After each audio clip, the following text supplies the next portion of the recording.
नमस्कार, मैं हूं पूजा पांचाल और आप देख रहे हैं अपना भरोसेमंद channel India news Uttar Pradesh Uttarakhand. प्रदेश में मॉनसूनी मौसम ने अचानक करवट ले ली है। जाते जाते मॉनसून एक बार फिर जमकर बरस रहा है। मौसम विभाग ने आज पूर्वी उत्तर प्रदेश में ज्यादातर जगहों पर गरज और चमक के साथ बौछारें पड़ने की संभावना जताई है। इस दौरान बलिया, देवरिया और कुशीनगर जिलों में अत्यधिक भारी बारिश का अलर्ट जारी किया गया है। इसके अलावा गाजीपुर, आजमगढ़, मऊ, गोरखपुर, महाराजगंज और सिद्धार्थनगर में भारी से बहुत भारी बारिश की आशंका है। मॉनसून की ये तूफानी वापसी देवरिया, गोरखपुर, कुशीनगर समेत कई जिलों में जनजीवन को अस्त व्यस्त कर सकती है। रेड अलर्ट वाले क्षेत्रों के अलावा 11 अन्य जिलों के लिए ऑरेंज अलर्ट और 32 से अधिक जिलों में गरज चमक और वज्रपात का येलो अलर्ट एक्टिव है। इसके साथ ही सोनभद्र, चंदौली, वाराणसी, गाजीपुर, आजमगढ़, मऊ, बलिया, देवरिया और गोरखपुर समेत कई जिलों में 40 से 50 किलोमीटर प्रति घंटे की रफ्तार से तेज झोंकेदार हवाएं चल सकती हैं। लोगों और प्रशासन को अगले 24 घंटों के लिए विशेष रूप से सतर्क रहने की सलाह दी गई है।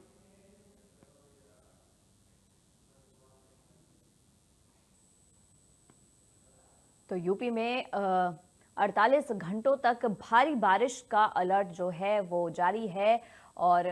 अक्टूबर में ये बारिश का मौसम लोगों ने ये सोचा था कि मॉनसून अभी चला गया, लेकिन अब फिर से ये मॉनसून ने दस्तक दी है और दस्तक ही नहीं बल्कि भारी गर्जना के साथ भारी बारिश और वज्रपात की संभावनाएं भी कई जिलों में बताई जा रही है। कई जिलों के लिए मौसम विभाग का येलो अलर्ट और कुछ जिलों के लिए रेड अलर्ट जारी कर दिया गया है और साथ ही लोगों को इससे सतर्क रहने की भी चेतावनी दी गई है।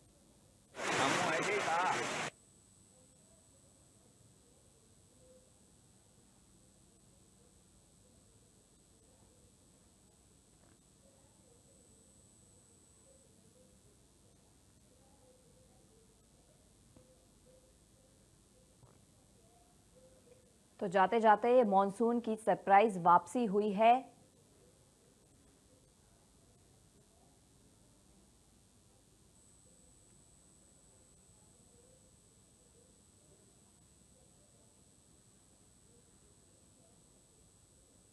अलग अलग जगहों से हमारे संवाददाता हमारे साथ जुड़े हुए हैं। सबसे पहले चलेंगे गाजियाबाद संतोष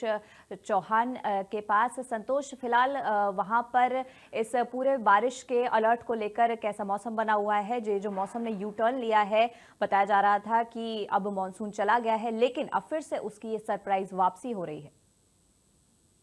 जी बिल्कुल, क्योंकि मौसम विभाग के अनुसार जिस तरह से पूजा बताया गया था कि 22 तारीख को जो है अंतिम बरसात होगी और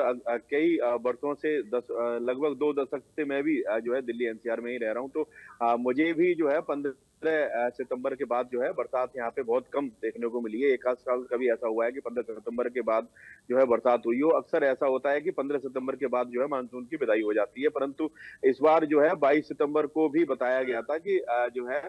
यहाँ पे बरसात होगी दिल्ली एनसीआर में। तो 22 को नहीं हुई, लेकिन 23 तारीख को यहाँ बरसात हुई थी। फिर उसके बाद अगर अब बात करें, अगर पिछले 36 घंटे से पहले की अगर हम बात करें, तो लगातार 48 घंटे तक यहाँ पे मौसम जो है इतना बदल गया था कि लोग जो है गर्मी के बजाय ठंड का जो है महसूस होने, रात में ठंड सी लोगों को लगना स्टार्ट हो गई थी। ऐसी भी मौसम यहाँ पे बदला था। लगातार जो है पिछले उससे भी पहले अगर 2 सप्ताह यहाँ बरसात नहीं हुई थी 23 तारीख के बाद, और जब बरसात हुई तो लगभग 48 घंटे में इतना तेज बरसात हुई है कि यहाँ पे जो सड़कें थी गाजियाबाद की, जिनको कि मलबा गड्ढा मुक्त कराया गया था, वो फिर दोबारा से उससे भी ज्यादा गहरी गड्ढे हो गए सड़कों पे, और लोगों को फिर दोबारा से याद दिला दिया कि अभी मानसून अभी यहाँ पे जो है जीवित है। और मानसून की बरसात, एक बरसात भी जो मिट्टी पड़ी थी गड्ढों में वो सब धुल गई और फिर दोबारा से गड्ढे यहाँ पे दिख गए। तो ये सबसे बड़ी समस्या मानसून के जब जब बरसात होती है गाजियाबाद में, उसके साथ राहत तो मिलती है। जैसे कि 2 सप्ताह से लोग जो उमस भरी गर्मी झेल रहे थे, जब उनको यहाँ बरसात हुई तो लोगों ने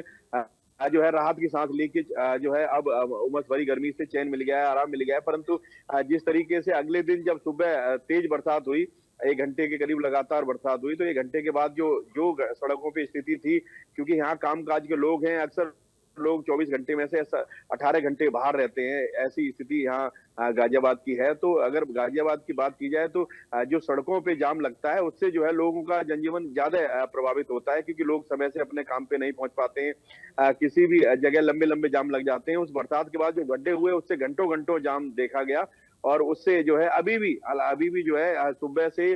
मौसम जो है बार बार धूप छांव जैसा हो रहा है। तुरंत धूप निकलती है, फिर बादल आ जाते हैं, फिर धूप निकलती है। अभी इन पे लुका छिपी बादलों का जो है लुका छिपी का खेल अभी भी यहाँ पे जारी है गाजियाबाद में। और जिस तरीके से जो बरसात हुई थी उससे अभी भी लोग जो है फिर दोबारा से 24 घंटे के बाद अगर कहा जाए तो हल्की सी जो है, कल तक तो ठीक था मौसम, आज अगर बरसात नहीं होती है तो ये उमस जो है दिन में जिस तरीके से धूप बार बार निकल रही है, और अगर बरसात हो जाती है तो फिर दोबारा से जो है बरसात के भी पूरे चांस हैं, क्योंकि बार बार बादल छा रहे हैं और लुका छिपी का खेल चल रहा है। तो ऐसे में ये जो महीना कहा जाता था ये मौसमी बीमारी का महीना था, क्योंकि उमस भरी गर्मी के बाद जो बीमारियां फैलती थी उससे कहीं ना कहीं हॉस्पिटलों में लंबी लंबी लाइन देखी जा रही थी। और जो लोगों को वायरल फीवर था और मलेरिया जैसे बुखार भी इसी सीजन में जो है ज्यादा देखे जाते हैं। और ज्यादातर लोगों को सताता है क्योंकि मच्छर के काटने से मलेरिया होता है, तो मच्छर भी इसी सीजन में ज्यादा होते हैं, क्योंकि बरसात के बाद तुरंत जहाँ जल जमाव रहता है वहाँ मच्छर पैदा होते हैं, और मच्छरों के बाद जो मलेरिया बुखार जैसी तमाम ऐसी बीमारियां हैं जो है जो परेशान करती हैं। तो उनके कारण लंबी लंबी लाइनें देखी जा रही थी। परंतु अभी जिस तरह से मौसम ने करवट बदला है उससे जो है दोबारा से यहाँ पे अगर पूरे एनसीआर की बात की जाए तो जो अभी गर्मी उतनी नहीं है जितनी कि अभी जो है 48 घंटे पहले जो लोग झेल रहे थे, और उमस भरी गर्मी से लोग परेशान हो चुके थे। हालांकि गर्मी से राहत भी मिली है, तो यहाँ दूसरी तरफ जो है जो सड़कों का हाल है उससे जो है लोग परेशान भी हैं। जी जी जी संतोष, मैं रजनीश का रुख करना चाहूंगी, वो हमारे साथ जुड़े हुए हैं संभल से। रजनीश, ये जो मौसम ने फिलहाल एक करवट ली है, एक सरप्राइज दिया है, तो वहां पर क्या मौसम विभाग का अलर्ट जारी किया गया है? जी, मैं बिल्कुल बताना चाहूंगा कि अब ज्यादातर जो कृषक है वो शिक्षित है, उन्होंने सबने अपने वेदर ऐप अपने मोबाइलों में डाउनलोड कर रखे हैं। जैसा कि अभी फिलहाल में धान कटने का सीजन चल रहा है और एक आलू लगने का भी सीजन है, क्योंकि जनपद संभल एक जनपद है जो एनसीआर के लिए सब्जियां सप्लाई करता है, चाहे वो हरी मिर्च सही, गोभी सही, आलू सही और तमाम तरह की जो हरी सब्जियां हैं वो रोजाना दिल्ली एनसीआर में जाती हैं। लेकिन अब किसानों के चेहरे पर साफ ये चिंता की लकीरें झलक रही है कि अगर बारिश हुई तो, क्योंकि अब ये बारिश होगी तो जो खेत जो पार आने में बहुत समय लगेगा, और निश्चित तौर से ये आलू की खेती जो है, ये जो बागाई खेती लगती थी, जो नवदुर्गा में जो आलू लगा दिए जाते थे, जो एनसीआर में बहुत जल्दी आलू पहुंच जाता था, लेकिन अब वो मुझे लग रहा है कि अगर बारिश हुई तो जल्दी एनसीआर के लिए आलू और सब्जियां नहीं मिल पाएंगी। अगर किसान की अगर हम धान की बात करते हैं तो धान भी पका हुआ खड़ा है। अगर तेज वर्षा के साथ, आंधी के साथ अगर तेज हवाएं चली तो निश्चित तौर से मानिए कि वो धान निश्चित गिरेगा, और धान गिरने के बाद धान सड़ेगा और किसानों को काफी नुकसान होगा। अगर हम ईख की अगर बात करते हैं तो ईख भी अब, क्योंकि सभी मिल में जो बॉलर है चालू हो चुके हैं, अब गन्ना कटाई भी शुरू होने वाली है, लेकिन असमय यह बारिश होना एक बड़ी मुसीबत किसानों के लिए बन गई है, क्योंकि अगर हवाएं चली और गन्ना पका हुआ खड़ा है, गन्ना फिलहाल फैक्ट्रियों में जाने के लिए बिल्कुल रेडी है, और अगर तेज हवाएं चली तो ईख के गिरना भी बिल्कुल तय मानिए, क्योंकि अभी पिछले 30 सितंबर के लिए भी यहाँ पर किन्नौर और चंदौसी में, यहाँ पर जो तहसील है किन्नौर और चंदौसी, यहाँ पर काफी वर्षा हुई थी, और वर्षा होने से गनीमत यह रही कि जो फसलें हैं वो नहीं गिर पाई। लेकिन अब ये निश्चित ये मानिए कि अगर तेज हवाएं, जिस तरह से मौसम विभाग ने अलर्ट जारी किया है, अगर उसी तरीके से अगर यह मौसम यहाँ आया, तेज आंधी और तूफान अगर यहाँ पर चला, तो निश्चित तौर से किसानों को काफी जन हानि होगी और उनको नुकसान होगा। फिलहाल किसानों ने अपने धान को काटना शुरू कर दिया है, लेकिन फिर भी बारिश को देखते हुए इतनी तेज गति से धानों की कटाई अभी नहीं चल रही है, क्योंकि उन्हें डर सता रहा है कि अगर धान कटा, अगर झाड़ना शुरू किया, तो अगर बारिश हुई, धान भीगा, तो निश्चित तौर से उसका रंग कलर खराब हो जाएगा और बाजार मार्केट में मन माफिक दामों पर नहीं मिल पाएगा। फिलहाल किसानों के चेहरे से बिल्कुल ये साफ दिखाई दे रहा है कि किसानों की जो समस्या है वो बिल्कुल बढ़ गई है, क्योंकि अभी सभी लोगों का ये कहना है कि अभी सितंबर और नवदुर्गा के बाद में आज तक कभी भी बारिश नहीं हुई, लेकिन बारिश दोबारा रिटर्न मानसून यहाँ पर आ गया है, जिससे किसानों की लकीरें बढ़ गई हैं। क्योंकि अभी धान कटाई के बाद में सीधे गेहूं की बुआई भी होगी, और बुआई होने के बाद क्योंकि जो मोटी खेत हैं उनमें अगर पानी भर गया तो निश्चित तौर से मानिए को पार देर आएगी और गेहूं बुआई में भी परेशानी होगी और धान कटाई में भी काफी परेशानियों का सामना करना पड़ सकता है। निश्चित तौर से मानिए कि किसानों को जनहानि होगी। फिलहाल यहाँ पर मौसम जो है कभी आंधी तेज हवाएं तो चल ही रही हैं, लेकिन यहाँ पर कभी बादल हो जाता है, कभी धूप निकल आती है, लेकिन बादल लगभग धीरे धीरे छाना शुरू हो गया है और मुझे लग रहा है कि शाम तक बारिश होने की संभावना यहाँ पर साफ स्पष्ट दिखाई दे रही है। फिलहाल धूप निकली हुई है, कभी धूप आ जाती है, कभी बादल आ जाते हैं। यह लुक्का छुपी का खेल यहाँ पर चल रहा है, लेकिन किसानों के सामने अब कभी खुशी कम कभी गम जैसी स्थिति पैदा हो गई है। जी जी हापुड़ से हमारे साथ हमारे संवाददाता संजय जुड़े हुए हैं। संजय, फिलहाल वहां पर मौसम की क्या स्थिति बनी हुई है और कैसी स्थिति वहां पर होने के आसार दिखाई दे रहे हैं?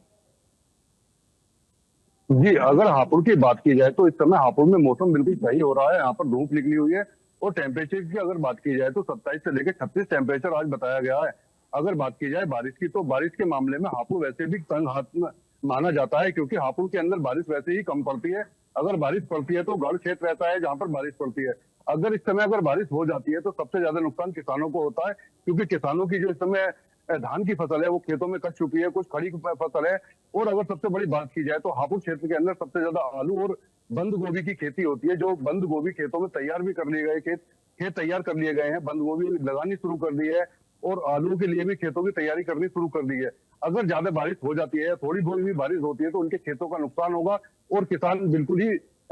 जो खेत है और ना ही उनकी जो तैयारी हो चुकी थी खाद।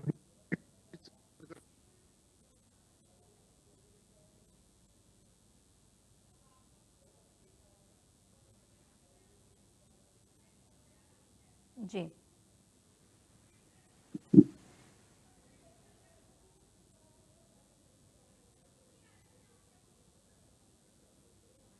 क्या हो गया भाई? म्यूट तो नहीं हुआ बेटा मैं? बिजनौर से हमारे साथ विजय जुड़े हुए हैं। विजय, फिलहाल बिजनौर में क्या हालात है और ये जो मौसम विभाग का अलर्ट आया है कि पूर्वी यूपी में खासकर बताया जा रहा है कि भारी से भारी बारिश की संभावना जो है वहां पर जताई जा रही है, तो वहां पर फिलहाल मौसम के क्या हालात हैं? जी बिल्कुल, देखिए मैं आपको बता दूं, बिजनौर में इस समय जो घने और काले जो बादल यहाँ पर छाए हुए हैं और मौसम विभाग का जो है कई जिलों के लिए जो है अलर्ट जारी कर दिया गया है। मौसम विभाग का अनुमान है कि लगातार जो 24 घंटों में जो है भारी बारिश हो सकती है, काली बिजली, आसमानी बिजली गिर सकती है यहाँ पर, जो तेज हवाओं के साथ जो है यहाँ पर बारिश होने की पूरी संभावना। अगर यहाँ पर बिजनौर में अगर ये बारिश होती है तो यहाँ पर जो किसानों की जो खड़ी फसल, जो गन्ने की फसल है यहाँ पर बिजनौर जिले में, तो गन्ने की फसल से जो किसानों को जो है काफी भारी नुकसान यहाँ पर देखने को मिल सकता है और साथ ही जो है पढ़ने वाले स्कूल बच्चों को भी जो है काफी दिक्कतों का सामना करना पड़ता है और आम आदमी के भी जो रोजगार पर जो है यहाँ पे काफी दिक्कतों का सामना करना पड़ सकता है। तो लगातार जो भारी बारिश होने के कारण जो है यहाँ लोगों को जो काफी परेशानी यहाँ पर हो सकती है। जी जी गाजियाबाद से मैं संतोष आपसे पूछना चाहूंगी कि भारी बारिश को लेकर लोगों को आमजन को आवाजाही की परेशानी तो होती ही है, साथ में बीमारी का खतरा जो है वो बहुत ज़्यादा बढ़ जाता है। मॉनसून जैसे जैसे आता है लोगों के अस्पतालों में जमावड़ा लग जाता है, डेंगू और मलेरिया के लोगों को लेकर, बीमारियों को लेकर। और अब जैसा कि ऐसा लग रहा था कि जैसे जैसे बीमारियों का खतरा धीरे धीरे कम हो रहा है, अब मॉनसून की इस वापसी से फिर से लग रहा है कि शायद अस्पतालों में फिर से अब मलेरिया और डेंगू के जो मरीज हैं वो बढ़ सकते हैं। जी बिल्कुल, जिस तरीके से अब जो है दीपावली का पर्व भी बहुत दूर नहीं रह गया है। दीपावली तक आते आते जो है मौसम में अपने आप से ही परिवर्तन आता था और हल्की सी जो है सर्दी शुरू हो जाती थी। तो अभी की बात करें कि जिस तरीके से ये जलवायु परिवर्तन मौसम विभाग के अनुसार बताया जा रहा है कि जो मौसम विभाग के वैज्ञानिक हैं कि ये जलवायु परिवर्तन हमेशा जो है जो मानव जीवन है उसके लिए जो है लाभकारी नहीं रहता है, नुकसानदायक ही रहता है। तो ऐसे में अगर जब ये जलवायु परिवर्तन की ही एक दिशा में जो है मौसम ने करवट ली है, क्योंकि इन दिनों बरसात नहीं होती थी और अगर बरसात हो रही है तो कहीं ना कहीं ये जलवायु परिवर्तन का असर है और उससे बीमारियां तो होती ही होती हैं। साथ में जिस तरीके से कि मैं आपको अभी बता रहा था कि गाजियाबाद की ऐसी स्थिति है कि अगर तेज बरसात होने पे सरकारी ऑफिस में जाने के लिए भी सभी जो जितने भी कार्यालय हैं सरकारी, लगभग जो है 99% कार्यालय ऐसे हैं जो 1-8% के ऊपर अब दोबारा से तोड़ के बनाए गए हैं, उनको ऊंचा बनाया गया। बाकी पुराना यहाँ पे सभी सिस्टम पहले से ही जो है बना हुआ है। तो जो बिल्डिंगें पुरानी बनी हुई हैं उनमें अंदर जाने के लिए सरकारी अधिकारियों तक मिलने के लिए भी गेटों पे इतना ज्यादा पानी भर जाता है कि लोग जो है अगर उन पे कोई साधन नहीं है, अगर टू व्हीलर या फोर व्हीलर नहीं है, तो वो अंदर एंट्री नहीं कर सकते हैं या गंदे पानी से होके ही गुजर के जाना पड़ेगा। तो चाहे वो CHC हो, चाहे MMG हॉस्पिटल हो, अजला, सब में जो है ऐसी स्थिति है लगभग कि गेट ऊंचे कर दिए गए हैं, बिल्डिंगें नीची हैं। तो जब बरसात होता है तो जो है अक्सर जो है पानी देखा जाता है और गंदे पानी भरने की वजह से बड़ी समस्या जो है लोग जूझते हैं यहाँ पे। बीमारियां तो जिस तरीके से आपने बताया कि बीमारियां तो पहले से ही ये सीजन घोषित है बीमारियों के लिए, मौसमी बीमारियों के लिए। 1 महीने तक लोग जो है पूरी तरीके से वायरल फीवर में फैलता है और ये ऐसे फैलता है कि अगर घर में एक किसी को हो जाएगा तो पूरे मोहल्ले में हो जाएगा, फिर पूरे जो है क्षेत्र में हो जाता है। तो ऐसे में सभी लोग जो है लगातार इस गर्मी, उमस भरी गर्मी से जब ठंडा चाहे पानी हो चाहे कोई भी पेयजल हो अगर उपयोग करेंगे तो गला पकड़ लेता है और गला पकड़ने के बाद जो है ये वायरल फीवर जो है लगभग 100% ऐसा है कि अगर गला पकड़ लिया तो वायरल फीवर बिना आए जो है नहीं छोड़ता है। तो ऐसा अभी लंबी बीमारियां के कारण यहाँ पहले ही इतनी भीड़ भाड़ वाला क्षेत्र है। ये गाजियाबाद के हॉस्पिटलों में लाइन पहले से ही लगी रहती है और अगर जब मौसमी बीमारियों की मार होती है तो और ज्यादा ये लंबी लाइन हो जाती है और लोग जो है घंटों जो है वहाँ पे लाइनों में खड़े रहते हैं और जिनको अपना बारी आने के लिए। जी जी रजनीश, आपने अभी जिक्र किया कि किसानों को वहाँ पर खासी दिक्कतों का सामना खराब मौसम के कारण करना पड़ सकता है और जैसे कि हम जानते हैं कि अभी दिवाली का जो त्योहार है वो आने वाला है, तो एक तरीके से मॉनसून जो देखा जा रहा है, क्या उनकी रोजी रोजगार पर वहाँ पर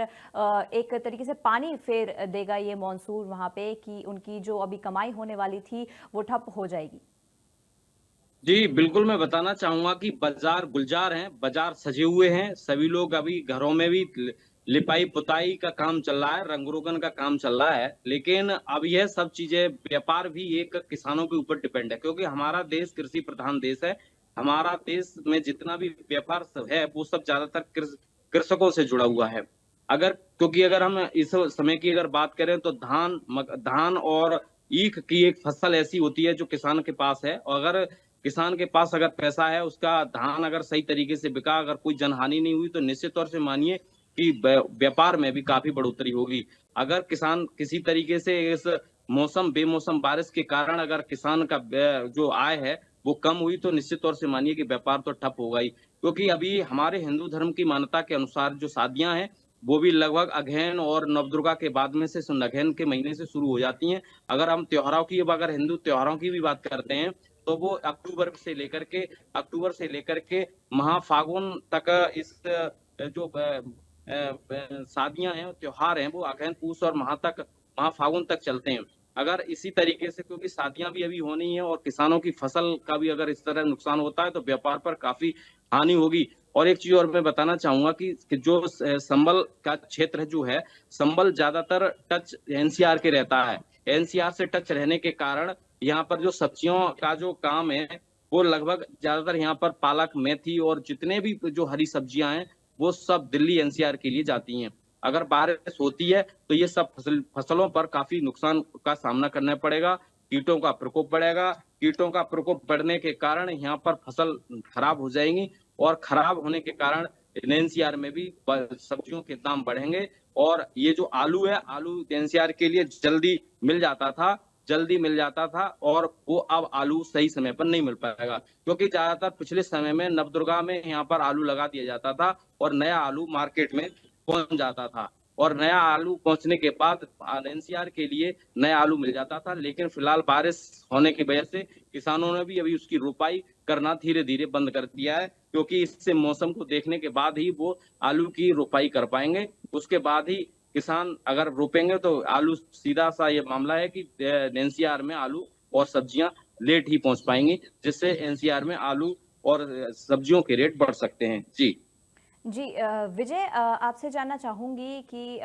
बारिश में न सिर्फ व्यापार जो है वो ठप पड़ जाएगा लोगों का, साथ ही साथ तमाम बीमारियों का खतरा भी वहां पर बढ़ जाएगा। और जैसे कि हमने अभी कुछ समय पहले भी देखा कि बरसात के चलते काफ़ी लोगों को खासी परेशानियों का सामना करना पड़ा, बाढ़ वगैरह इन सब के चलते वहां पर लोगों को कई बीमारियां भी हुई। तो फिलहाल प्रशासन ने क्या कुछ इंतजाम वहां पर अस्पतालों में या आसपास की जगहों में किए हुए हैं ताकि लोगों को ये जो मॉनसून का अलर्ट फिर से जारी किया गया है और भारी बारिश का अलर्ट जारी है, मामूली बारिश भी नहीं है, तो क्या उसके लिए प्रशासन ने वहां पर कुछ एहतियातन बरते हुए हैं? क्या वहां पर कुछ इंतजाम लोगों के लिए खासा किए हुए हैं? बिल्कुल देखिए, मैं आपको बता दूं, अगर ये भारी बारिश यहाँ पर अगर बिजनौर जिले के अंदर अगर यहाँ पर होती है तो लगातार यहाँ पर जो बीमारी बढ़ने का जो है एक वायरल होने का यहाँ पर जो लोगों को काफी खतरा जो है को देखने को मिल रहा है। साथ ही अगर बात की जाए तैयारी की, तो बीमारी से निपटने के लिए जो स्वास्थ्य विभाग की तरफ से जो संपूर्ण तैयारियां अस्पतालों में कर ली गई, बेडों की व्यवस्था कर ली गई, ऑक्सीजन की व्यवस्था की संपूर्ण तैयारियां यहाँ स्वास्थ्य विभाग द्वारा जो कर ली गई। और साथ ही मैं आपको बता दूं कि जो दिवाली का त्योहार है जो अभी नजदीक से हमारा जो दिवाली का त्योहार आने वाला है, उसको लेकर जो है बाजारों में जो रौनक बनी हुई है, लोगों को जो व्यापार जो है यहाँ पर जो दबाते हुए यहाँ पर चल रहा है। साथ ही जो बारिश होने के कारण जो वो व्यापार जो है यहाँ पर ठप नजर आ रहा है। साथ ही जो है यहाँ किसानों की जो फसलों का जो है काफी नुकसान यहाँ पर देखने को मिलेगा और किसानों के चेहरों जो आम आदमी के रोजगारों की जो रोजगार जो यहाँ पर ठप होते नजर आ रहे हैं, उनके चेहरों की रौनक जो है ये बारिश जो छीनने का काम करेगी। साथ ही जो काफी जो है लोगों को यहाँ भारी परेशानियां देखने को मिलेगी। जी जी संजय, क्या वहां पर स्वास्थ्य विभाग की तरफ से कोई एडवाइजरी लोगों के लिए जारी की गई है घर से बाहर निकलने को लेकर? स्कूली बच्चों को वहां पर जो भी इस मौसम की वजह से तमाम परेशानियां पहले भी हुई थी और अब आगे भी देखा जा रहा है कि अगर ये भारी बारिश होती है, जैसा कि मौसम विभाग ने कई जिलों में रेड अलर्ट तक जारी कर दिया है, तो क्या वहां पर उन परेशानियों को लेकर स्वास्थ्य विभाग ने, प्रशासन ने वहां पर क्या कुछ एडवाइजरी लोगों के लिए जारी वहां पर की है? जी, अगर हापुड़ की बात करें तो मैंने पहले भी बताया था कि हापुड़ में बारिश वैसे ही कम होती है, लेकिन अगर बारिश होती है तो उससे नगर पालिका की तो पोल खुलती है। लेकिन इस तरीके का जलभराव वगैरह, बाढ़ वगैरह हापुड़ क्षेत्र के इसमें अगर जो आती है तो गढ़ साइड में आती है, वो भी गंगा का जलस्तर बढ़ने के बाद में। इस तरह का कोई भी